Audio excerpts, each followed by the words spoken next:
Hello everyone, and welcome to my new Easiest Ouch Chimps guide. No abilities, no micro, just Gwen, and a very silly strategy that may or may not involve spamming a few more glaives later on. Let's get started, which is with by far the hardest part of this run, which is the 2 Desperado placements. These guys aren't super difficult, but they are a little tight and can cause you to lose if you're not careful. There are a few good visual indicators to help with the spots though. This guy just goes as low as possible, and not quite as middle as possible, but fairly close to the middle. You want the outside of the range border to be touching the left side of this little pebble on the ground right here. This guy is probably the harder of the two to get, and the other guy isn't super hard because you have more visual indicators. This guy goes right over here, making sure that the outside of the range border touches the top of this rock or pebble right up here. And you also want it to touch the right edge of this little dark spot or crack right over here. If you've gotten these spots right, you should be able to beat round 6. And if you beat round 6, you'll beat round 7.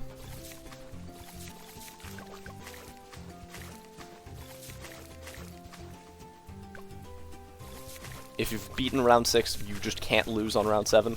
It's kind of weird how round 7 is easier for double Desperado than round 6. For round 8, we're going to get a 3rd Desperado right over here, just as middle and as low as possible here. Just place him there and set him to strong. Very important that he's on strong. You will probably lose to round 15 if he is not. For round 10, get an engineer just as right and as middle as possible here. You can line it up to be as middle as possible by using the range border and the track, or you can just put the bottom of the white outline on the bottom edge of the bottom yellow line right here.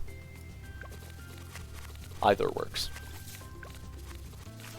For round 12, get a ninja as left and as middle as possible here as well, using the same lineups to get it like you did with the engineer. For round 14, after round 13 ends, we're going to get our first sniper right over here, just as top left, not as top left, as bottom left as possible, my bad, and set it to strong as well. This sniper position does matter because it will be in the range of a village later on, so we want it to be here. For round 15, we get a second sniper over here specifically, just as top right as possible next to the edge of the screen, set to strong as well. And we want this guy here because he's going to be a shrapnel sniper later on, and that's just the best spot for shrapnel snipers.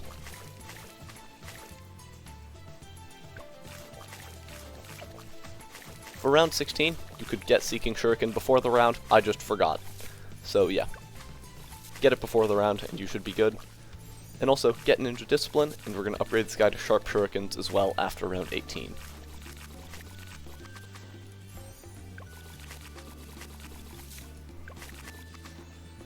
For round 21, we're going to get a Druid just as top left as possible here.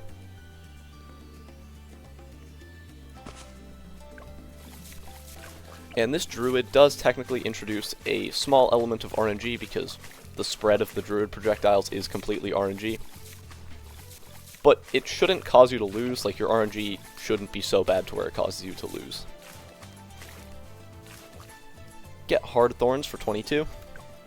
22 and 23 are the real sketch points of this run. The rest is completely fine.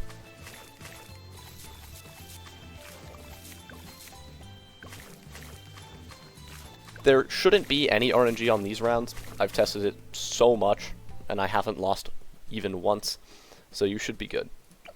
Get Camo on this sniper specifically for 24,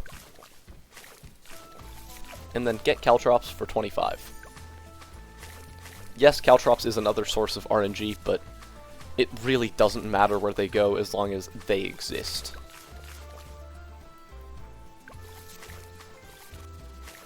For 27, get full metal jacket. And now we can finally place down Gwen.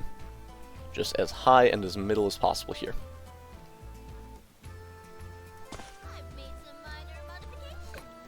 We delayed Gwen for this long just because she was not needed for the earlier part, and getting her actually introduced some extra RNG into the run, which was a bit annoying. And we had to use a worse Gwen spot, so it's just not a good idea. Just delay Gwen till this much, and yeah, her leveling isn't super important anyway.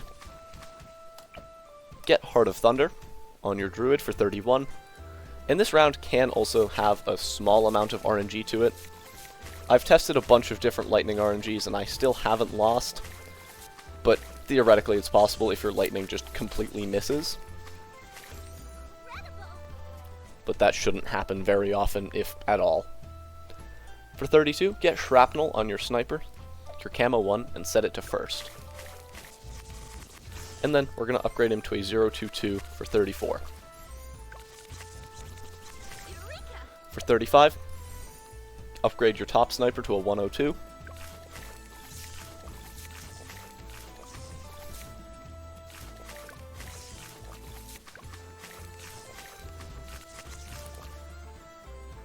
We're going to set our druid to strong for 36, just to ensure that the lightning does not miss, because that is a thing it can do sometimes, which is really annoying.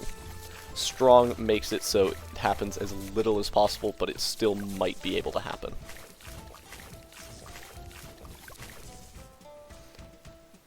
Switch your lightning back to first for 37, and get large caliber on your sniper, or large calibre as Bloons says it.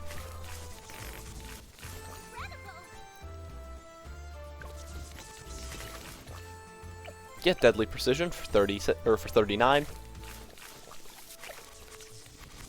and then get Druid of the Storm for 40. This combo just destroys the Moab and the insides.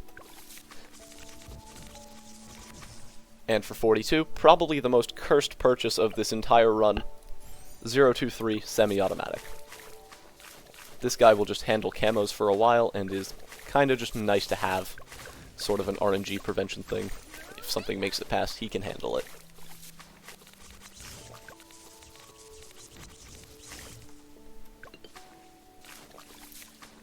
For 47, remove the water, and now we're going to get to work with some villages. This guy is going to go as high as possible here, but making sure that this little green post is in line with the left side of the drain right here. Should be in line with that. And then we're going to get a second village to the bottom left of it. And you kind of want to line up this little thing, I don't know exactly what this is, this part of the roof with the green post from before.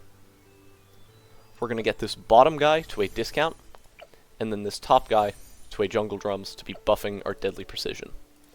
Also, not super important, but ideally this guy is in range of the discount village. We're not going to be upgrading him, but it is nice for this guy to have camo detection later on. 47 should just get destroyed.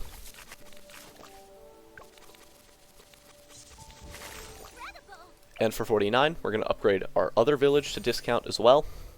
So we're double discounting now. And we're going to get a boomerang right over here, just as top left as possible as you can right here.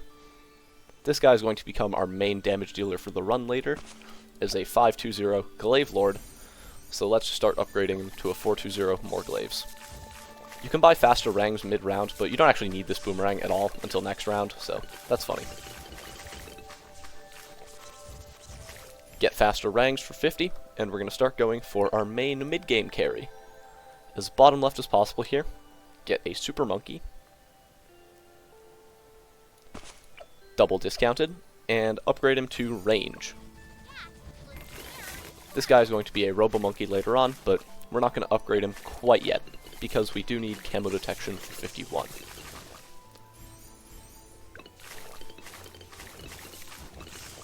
This round does not work if we don't get camo on our village, so yeah, pretty bad. Get knockback on your super for 52, And then we're just going to go straight for Robo Monkey now. So get epic range and Robo.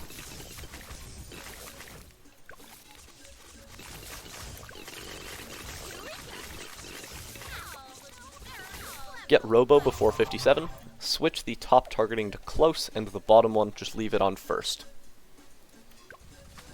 And we're not going to get Ultra Vision because we already have camo detection, and we do not need the extra bonus camo damage.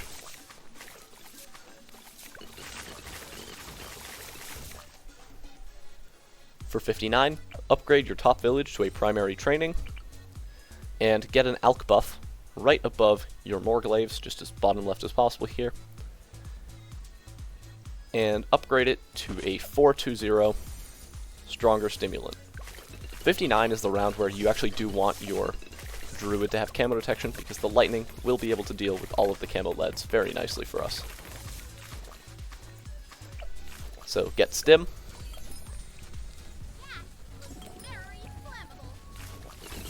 And get a second boomerang right over here between your super and your alchemist, like this.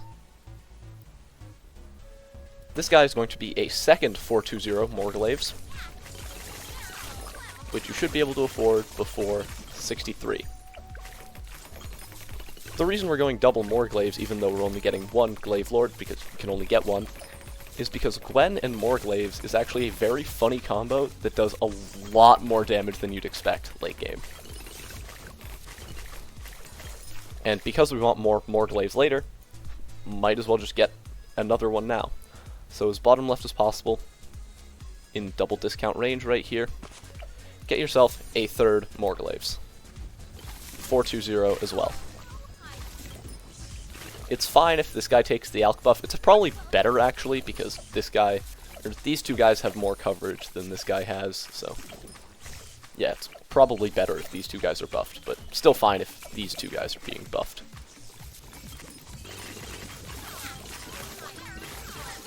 Oh, yeah, and now we're just going to go straight for the Glaive Lord, which we should get after round 79.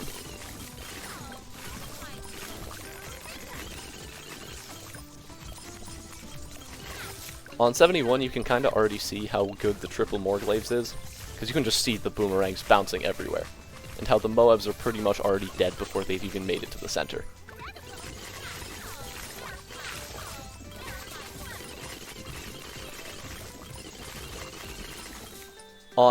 Actually, no. Nah, let's not switch this guy to first. I was going to say to switch this guy to first, but you don't actually have to. It's probably worse if you do that, actually. He does do a non-zero amount of BFB damage.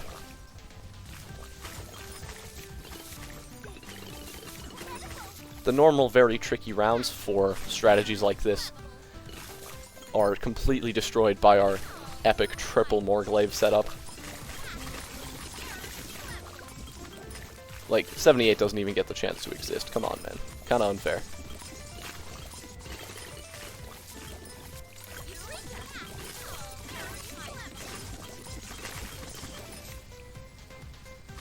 And we want to get Glaive Lord on specifically this middle guy right here, because he has the best coverage, and also we get the most out of the orbiting boomerangs, which are a very strong part of his kit.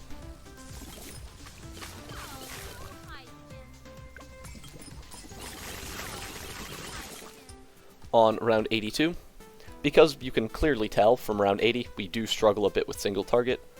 Just as top left as possible here, as long as it is in both discount range. As long as it is in both discount ranges. Just put it up here. It's more important that this guy is double discounted and has camo detection. Yeah, it's more important that he has that instead of being as top left as possible. So just get this 204 overdrive, and below it, Alk buff it with a 320 Alk buff. This guy is going to become a tack zone later on, but not quite yet.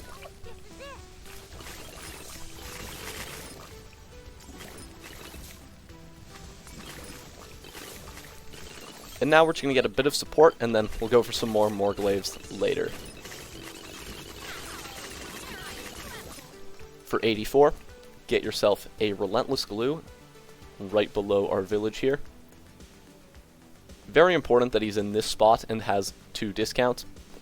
You might have to put him a little more here if you place your villages wrong, but should be fine anyway. Like this is ideal. Actually, well, below your boomerang here is ideal, but that's just not happening. 024 Relentless, set to strong.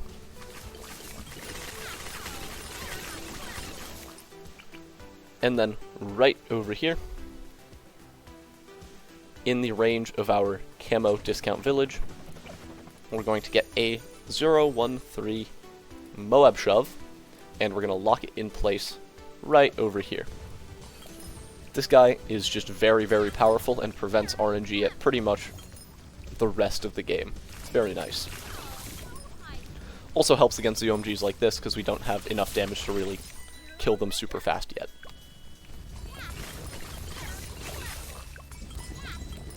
Even though we already have Gwen's heated up buff, which gives lead popping, we do actually still have to buy Mib, unfortunately. I would like to be able to not do that, but 95 is very RNG without it because you don't have heated up constantly, so with these guys not having lead popping for a little bit, you're kind of just cooked.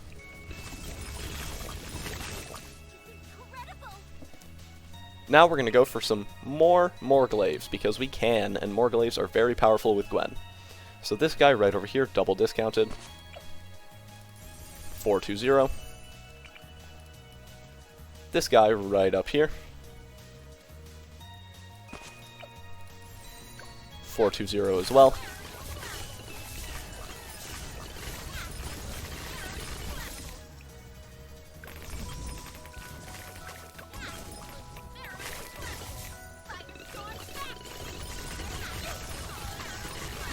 Get this guy to more glaives for 92. And then we're going to get our fifth and final more glaives right over here. As top right as possible. But then also just move it down just a smidge so we can ensure that it does not steal this guy's alch buff. Final 420 more glaives.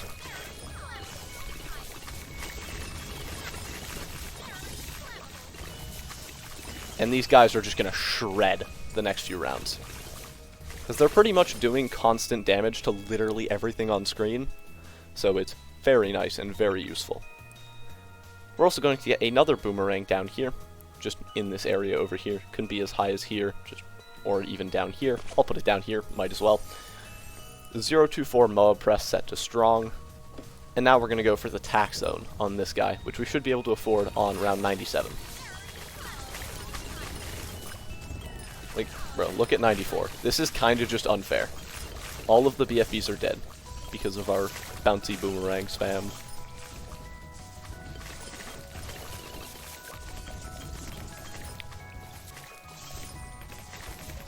Even the mighty round 95 gets absolutely destroyed.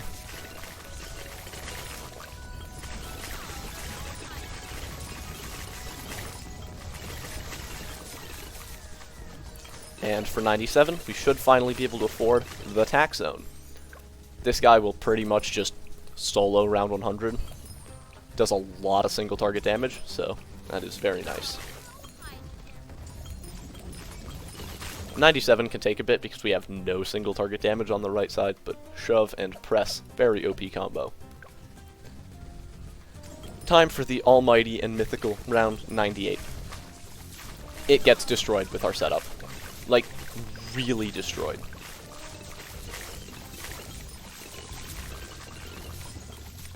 More glaive spam is actually OP. Please do not nerf it. For 99, we're going to get an Ice Monkey right up here. A 401 Embrittlement, not 410. And then we're going to go for another tack shooter as top right as possible here. And this guy's going to be an Overdrive 204.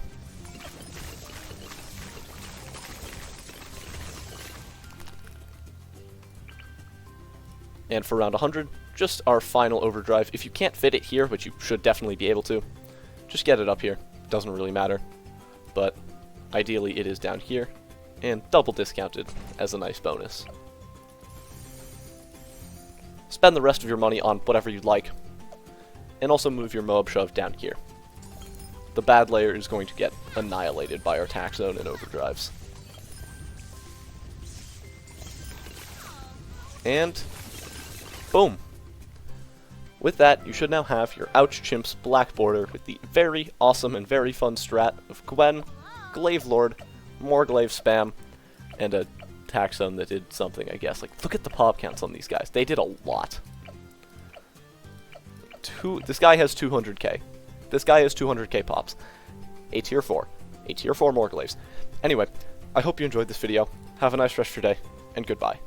This strategy is seriously so good.